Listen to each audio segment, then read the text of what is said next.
My family moved a lot. Now I know what we were running from. At first I thought it was fun. We lived in an RV. It was like an endless vacation. One week we were in LA. The next we were in Salt Lake City. We didn't know much about our lives before this. We knew we were born in Portland, and that we could never stop moving. We always knew we were a special family. I just guess we didn't know how special we were. My parents tried so hard to have kids and almost lost hope. That's why my twin sister and I were so special to them. They're little miracles. It was annoying, but at least we knew we meant something to them. Amelia and I were fairly close as far as siblings go. We were kind of each other's only friends. Since we were homeschooled, we felt pretty isolated.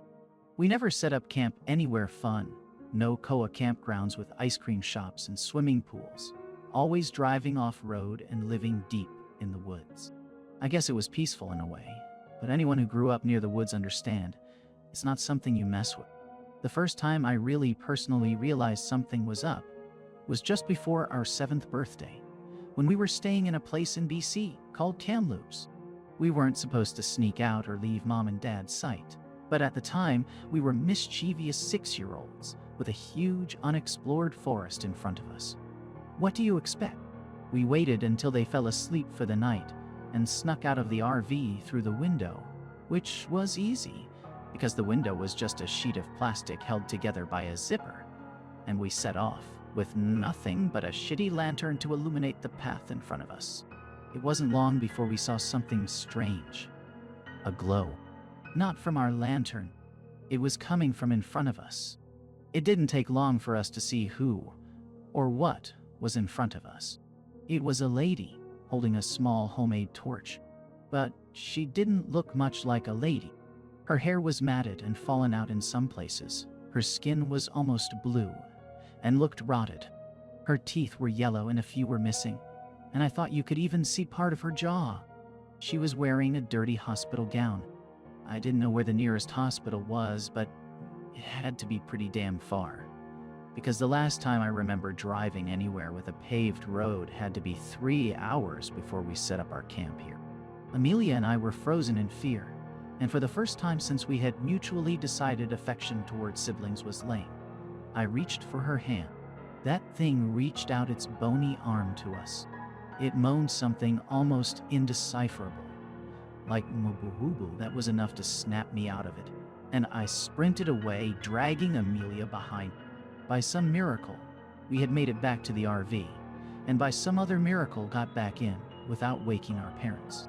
We didn't get much sleep and were far too shaken up to even say good morning to our parents, let alone tell them what happened. Would they have even believed us if we told them? Well, after what happened next, I guess they would have to.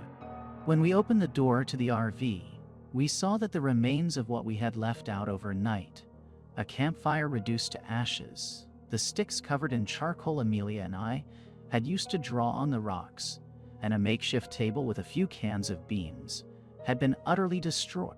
It wasn't too out of the ordinary to have our camp ravished by animals. We lived in the woods after all, but this was something no animal could do. This looked set up, like whatever did it had a plan. What we saw written on the back of the RV confirmed this belief. In the charcoal sticks, someone had written, "You can't run forever," on our trailer. Mom made us breakfast while Dad cleaned up the mess. We left shortly after that and drove for hours, not even stopping for quick washroom breaks. Mom and Dad spoke in hushed whispers as Dad drove. I wish I knew what they had been talking about. That night, I guess because Mom and Dad could see we were shaken up, they took us for a rare treat. A dinner at a real restaurant. A shitty diner, but a restaurant nonetheless. It was empty there, which was why my parents liked it, as they hated crowds. I was over the moon. A root beer float and a greasy cheeseburger was anything a 6-year-old boy could dream of, which was why I was so upset when Mom and Dad made us leave the second someone else came in. It was just an old trucker. I didn't get the big deal. While we were in the RV, Amelia asked why we had to leave, while I sulked in my bunk, a glorified shelf. Mom sighed. I suppose you two are almost 7. That's old enough to know. was Zachary, Amelia. The reason we had to leave is because we're scared of losing you. Do you remember what happened when you were 4? I had no idea. My memory was never good, but Amelia claimed to remember.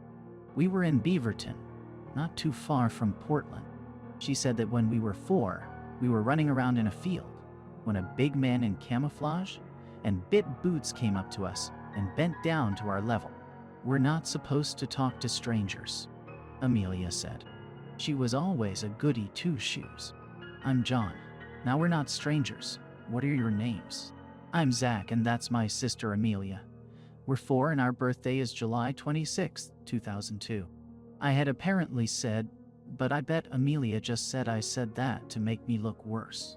That's when he stopped smiling. He roughly took our hands and started to lead us away. Let's go somewhere fun, Zach and Amelia. I need to take you someplace else. My mom got teary. That's right. If your dad and I hadn't caught you just before you left, we probably would have never seen you again. I took you to someplace safe, and your dad, well, your dad. I shot that son of a bitch in the leg. Hope he had fun crawling back to his house, he said coldly. Amelia and I shot each other glances. Okay, Daddy, I'm going to go to sleep now, she said, climbing over me to get to her bunk. That night, we stopped somewhere for the night. I forgot where, probably near the interior of BC, or maybe Alberta. I looked out the little plastic window, and I saw her. I saw that fucking lady again. She was staring at me and Amelia in our bunk beds, reaching out for us with that same long, bony hand. I rolled over and tried to sleep, but couldn't, knowing she was there. Life continued on like that for a while. Anywhere we'd stop, she'd be there. Washington? There she was. Nevada? You bet your ass. Montana? Better fucking believe it. Amelia and I didn't really explore much anymore, partially because we were getting older and gradually showing less interest in that sort of thing, but partially because that experience in Kamloops traumatized us both. That didn't stop the lady from trying to get us. Sometimes we'd catch a glimpse of her on the highway as we drove by. Sometimes she'd appear right where the fire of our campsite stopped illuminating, so we could barely see her. On the rare occasion we went into public to get supplies or food, I could have sworn I caught a glimpse of her in the crowd. Whenever she was around, I always heard that damn cry of hers. Moo, boo-boo dined. After a while, she stopped scaring me. Well, as much. Everything finally made sense. The day before Amelia and I turned 14, Mom and Dad had left the RV and gave us a rare couple hours of freedom as they gathered things for our birthday. We weren't parked ridiculously far from civilization, but I'd say a good hour's worth of walking. We weren't that scared. We had lived in the woods long enough to know as long as you didn't bother the forest, it wouldn't bother you, and the lady in the hospital gown was honestly more of an annoyance than anything else. I'd even go so far to say we had almost forgotten about her. I was reading, and Amelia was rummaging around the RV for food. I was getting immersed in my book when Amelia shouted out, "Zach, come check this out." I rolled my eyes. What could it be? We had lived in this tiny RV for almost 14 years. I knew it like the back of my hand. There was absolutely no nook or cranny I didn't know about. Oh, I guess I was wrong. There, under the driver's seat cushion Amelia had pulled out, for some reason, was a box. It was small and a bit squished from all the years of my dad's ass sitting on it, but we could still tell what it was. Amelia excitedly reached to open it. Inside were papers. Forget about it, Amelia. It's probably just boring documents for work, I said.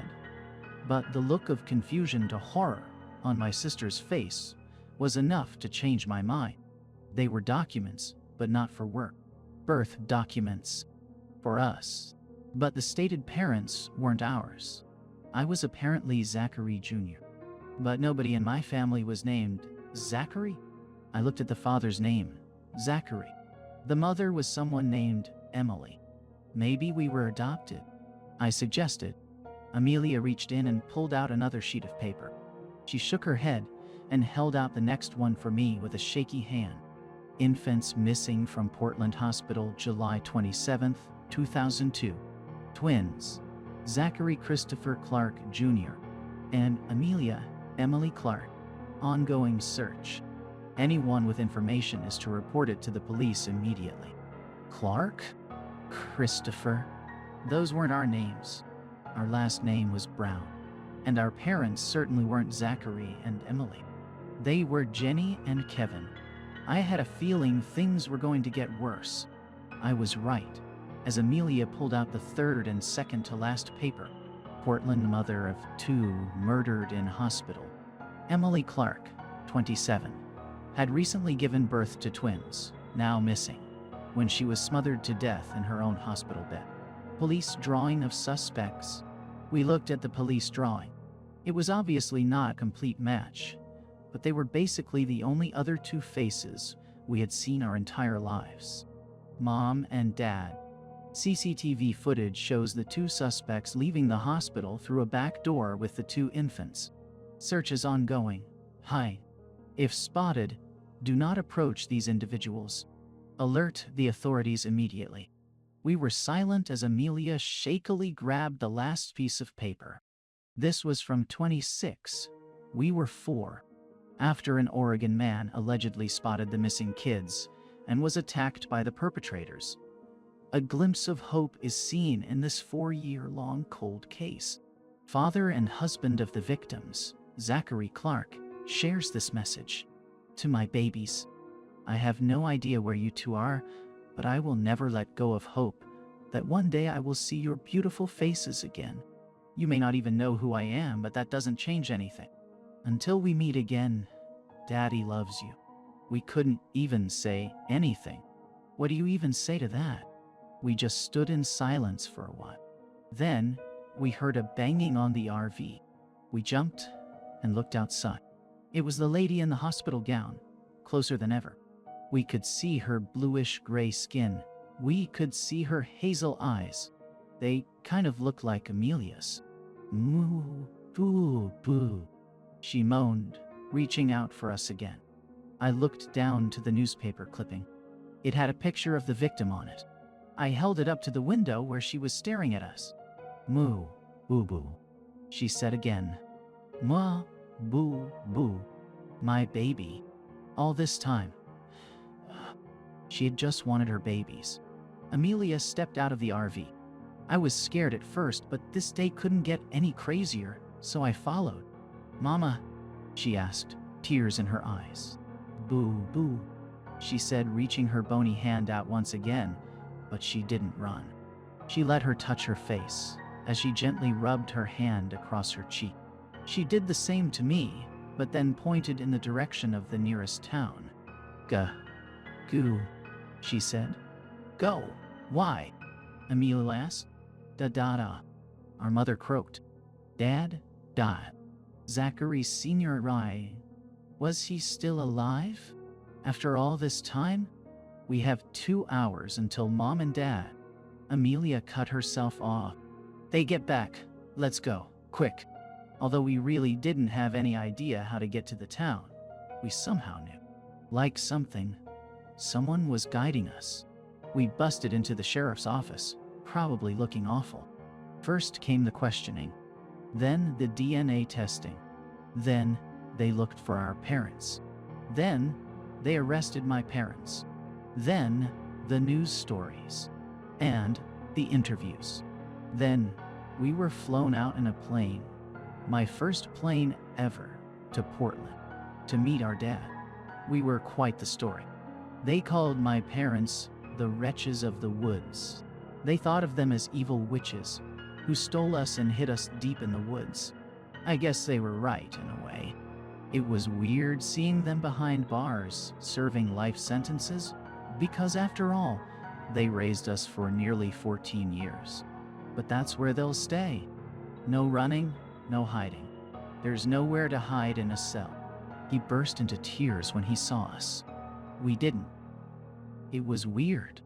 He was my dad, and all. But was he? I I guess I met him when I was like a few hours old, but I just couldn't connect to him. It took a while, but we slowly got used to our new lives, in a house, with a bed and our own rooms, not running from everything or living in the woods. It was peaceful, although most of the time I ended up sneaking into Amelia's room, because after all this time, I still couldn't be alone. One time, I got a knock on our window. We both woke up and saw the lady in the hospital gown outside, but she looked happier, less rotten, like she was complete again. "Mama?" I asked. Could she stay? And I could live with the family I craved? Like she read my mind, she shook her head. "I have to go. My babies," she said, reaching her hand out to us through the window as she slowly disappeared into the night. We never saw her again after that. But we always knew she was watching us. But this time, we wouldn't run.